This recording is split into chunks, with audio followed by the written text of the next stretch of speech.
Hey guys, welcome to my channel. I'm Opal, and in today's video I'm going to be talking about the process of constructing your own home. So I've done construction more than once and I've learned a lot, and I want to share that experience with you in terms of the things that you need to look out for and the different stages that the process actually goes through. So let's get started. So I would have done a previous video that covers the process of submitting the plan to the parish council and having the plan approved. I am going to put the link right here so that you can go ahead and check that video out. So you need to watch that video before you get into the process.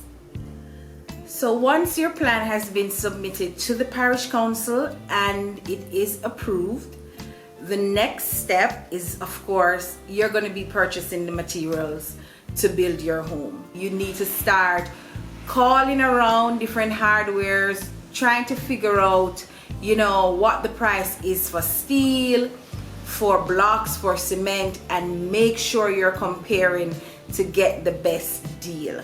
Because I can tell you there's some hardwares that are way more expensive than others. Now, how will you know how much material you need for building?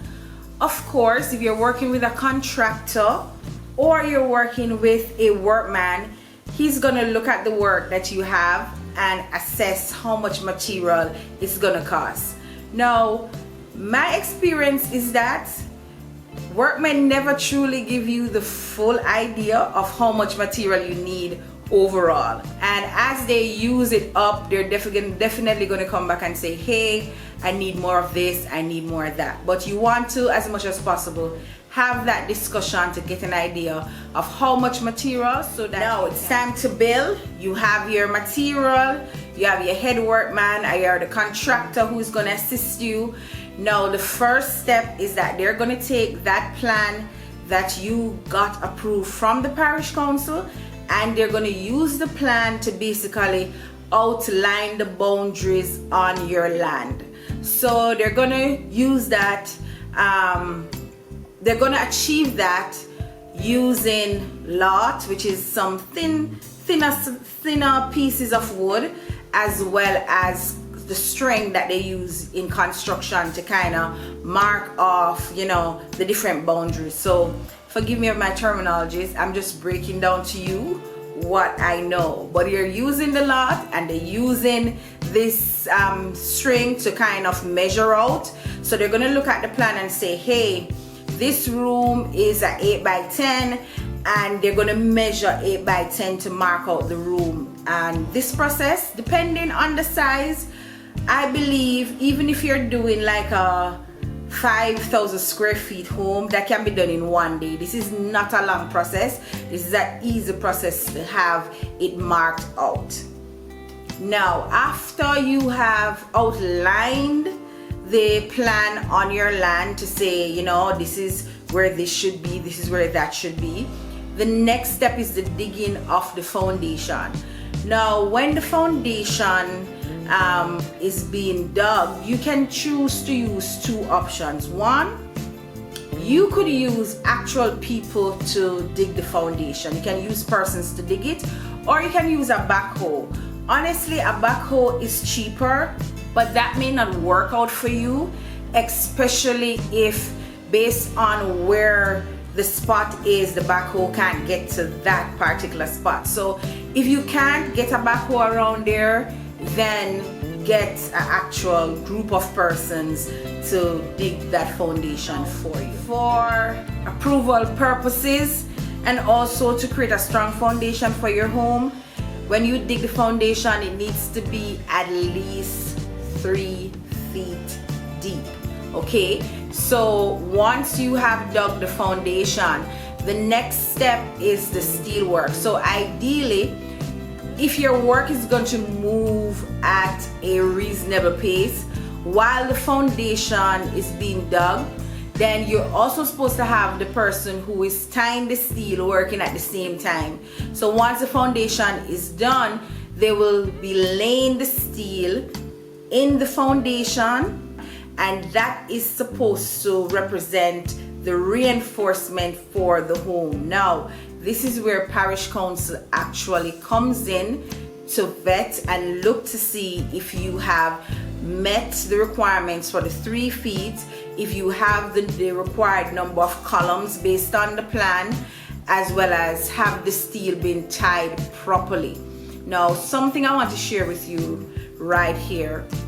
You see the foundation of the home, a lot of the building cost goes into the foundation. So I tell people all the time, there's a lot of money underground when you're building a home that nobody sees.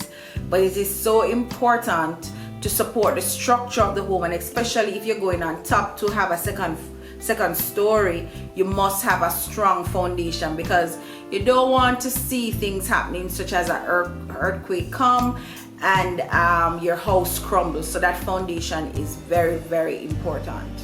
So once the parish council comes in and approve that the foundation with the steel work is up to standard and you have met the required depth in terms of the 3 feet, then the next step is that you're now going to cast the foundation, which means you're going to mix up your concrete and you're going to pour it so that the steel stays in place, right? So that is the next step, having the steel staying in place. So you're going to cast that with the concrete. Now, once that is done, it is time to block up. You're just going to start raising up the blocks, and so there is some amount of blocks underground. Again, a lot of people don't realize that. You see the blocks starting on the surface where your eyes meet, but there's actually blocks underground that forms a part of the foundation. So you're going to start blocking up. Now, blocking up is the easiest part of the process. It goes by really quickly, right? This is like super speed. Now, once you have done your blocking up, the block pockets have to be filled. So after they lay the blocks and pack them on top of each other, they have to mix concrete and throw in the pockets, right? Because you don't want hollow walls. The walls have to be firm, so you have to throw the concrete in there. You also are going to be filling up the columns, right? So the columns need to be created. So what you'll find is that they'll take the plyboard and they will block up different columns to join the different corners together for the blocks. It's now time to build the beams that will tie the blocks together, and you will have beams above your window that are referred to as window lintels. You'll also have beams that run across the door and doors, that's door lintels. The next step is definitely you are going to be doing the steel work from the roof. Now, this is if, of course, you are going to create a slab roof, or if you're going to create a 2-story, and definitely the first story has to be covered with slabs. So you will have to do the steel work there. Now, when you do the steel work, if you're going to have lights that are going to hang from your roof, then you have to have the electrician come in and run the pipes in the roof under the steel work, so that you don't have to go and dig up back your roof to lay the electric pipe. The same thing, if you're going to create a 2nd story upstairs, then you have to have also the plumber come in and lay his plumbing pipes in order to have those pipes there for the bathroom or kitchen or whatever it is you're creating upstairs. So we're going to need those professionals in. Now, once you have laid your pipes, so electric, laid your pipes for water, and you have your steel work, you are going to call the parish council to come in. So the parish council comes back in at this point, and what the parish council is going to do, they're going to vet the steel work again. They're looking to ensure that the steel, again, it's tied properly. You have used enough steel. The distance between the steel is sufficient. So they're doing that inspection. Of course, you are the one telling them when they should come in and do that inspection. So once the parish council approves Then of course it's time to pour the cement. You're going to pour the cement on the roof. This is called casting the roof.